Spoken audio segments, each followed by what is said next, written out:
anak-anak, kita ketemu lagi. Kita lanjutkan belajar bahasa Indonesia. Kita masuk subtema 3 tentang energi alternatif.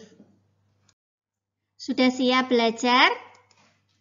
Belajar bersama Bunda Hana. Sebelumnya kita baca basmalah bersama-sama.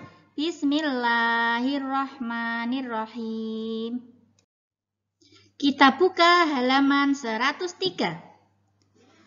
Anak-anak, kebutuhan manusia akan energi semakin lama semakin tinggi.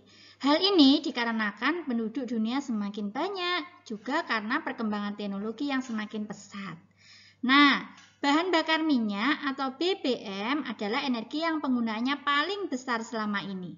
Nah, karena paling banyak digunakan, maka terlalu banyak digali, maka lama-lama akan semakin sedikit. Nah, untuk mengatasi hal ini, kita perlu mencari pengganti. Nah, disebutlah energi alternatif. Jadi tujuannya dari energi alternatif adalah untuk menggantikan bahan bakar minyak. Kita lihat gambar di halaman 103. Di sana ada gambar apa saja, Nak? Ya, ada gambar panel surya untuk menangkap cahaya matahari. Lalu ada yang seperti asap itu uap. Lalu ada kincir angin untuk membangkitkan PLTB. Masih ingat PLTB? Pembangkit listrik tenaga Bayu. Bayu itu angin. Lalu ada gambar mobil, atasnya ada apa ya? Itu juga panel surya. Jadi itu mobil yang dijalankan dengan surya atau energi matahari. Halaman 104. Nah, berarti apakah pengertian energi alternatif itu? Energi alternatif adalah sumber energi yang dapat menggantikan bahan bakar minyak atau BBM. Sebenarnya pencarian dan penggunaan energi alternatif ini sudah lama sekali diupayakan manusia. Memang usaha itu belum diperoleh secara maksimal. Akan tetapi penggunaannya semakin meningkat. Nah, usaha ini dilakukan karena semakin sedikitnya persediaan bahan bakar minyak. Nah, apa saja yang termasuk energi alternatif? Yang pertama, tadi di gambar sudah ada, yaitu pemanfaatan energi surya atau matahari. Yang kedua, pemanfaatan energi air. Yang ketiga, pemanfaatan energi angin. Nah, nanti kita akan belajar pemanfaatan masing-masing energi tersebut. Energi-energi tersebut mudah diperoleh, murah, dan berlimpah. Ini merupakan ciri-ciri energi alternatif juga. Jadi energi alternatif itu kita cari energi atau sumber energi yang mudah diperoleh, murah, dan melimpah. Halaman 105. Panas matahari, gerak air, dan gerak angin atau bayu tadi dapat diubah menjadi energi listrik. Listrik ini yang dihasilkan oleh matahari, air, dan angin inilah bisa menjadi pengganti bahan bakar minyak atau BBM. Kalau surya atau matahari namanya PLTS. Kalau air namanya PLTA.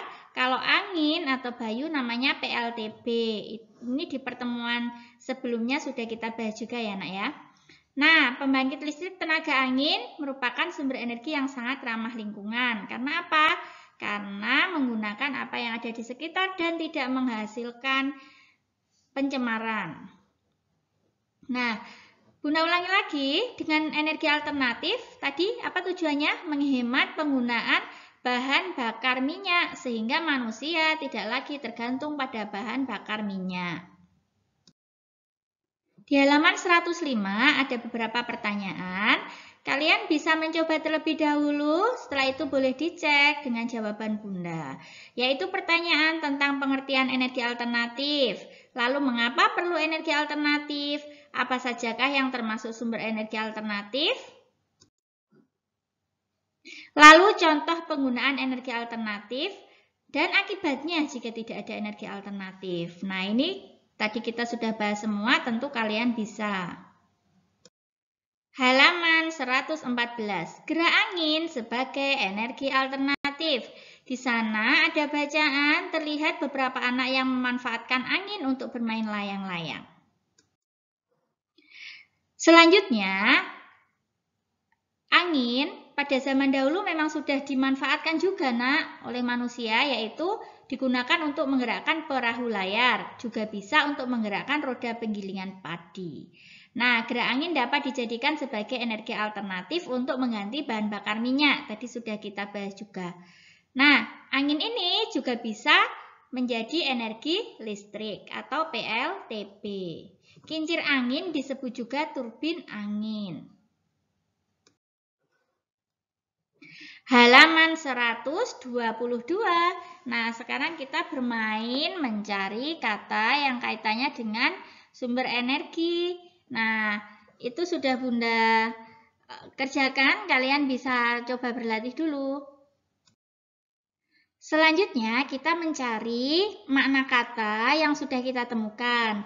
Biasanya kita mencari makna kata dari kamus. Kita sudah pernah belajar tentang mencari kata dalam kamus. Ini Bunda carikan, kalian juga bisa mencoba mencari sendiri. Halaman 130. Air, sumber energi alternatif. Tadi sudah kita singgung sedikit, nah ini kita ulang lagi. Air merupakan sumber energi alternatif. Energi air dapat dimanfaatkan untuk berbagai keperluan. Nah, bisa juga untuk mengganti BBM. Nah, caranya air tadi digunakan untuk membangkitkan listrik. Namanya apa tadi? PLTA. Listrik dari hasil tenaga air tergolong energi yang tidak pernah habis. Meskipun demikian, kita tetap harus menggunakannya dengan hemat. Kenapa? Ya, agar semua orang bisa merasakannya. Kalau kita boros, nanti ada daerah-daerah tertentu yang tidak kebagian voltasenya. Halaman 136. Sekarang Bunda akan mengenalkan namanya briket. Briket ini juga bisa mengganti BBM anak-anak.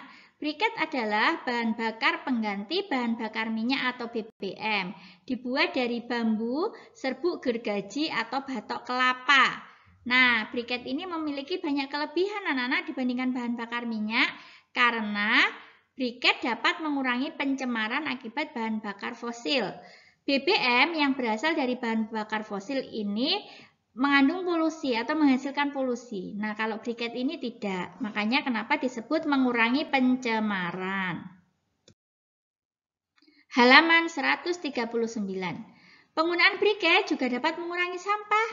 Nah, pengurangan sampah bisa bermanfaat untuk menjaga lingkungan.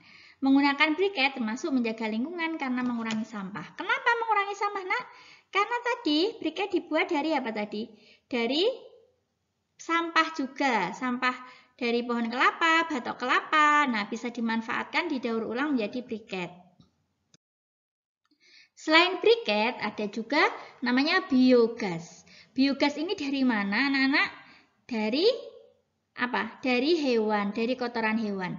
Nah, hewan selain diambil manfaatnya daging dan tenaganya, ternyata limbah kotoran hewan pun dapat dimanfaatkan.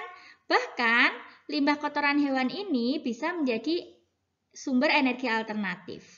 Nah, dari limbah kotoran hewan ini kita olah sehingga menghasilkan namanya biogas, yaitu energi alternatif yang memanfaatkan gas dari limbah kotoran hewan.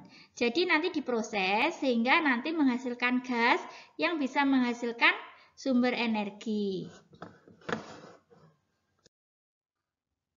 Halaman 144. Di sana ada beberapa pertanyaan anak-anak. Kalian bisa jawab dari apa yang sudah kita pelajari sebelumnya.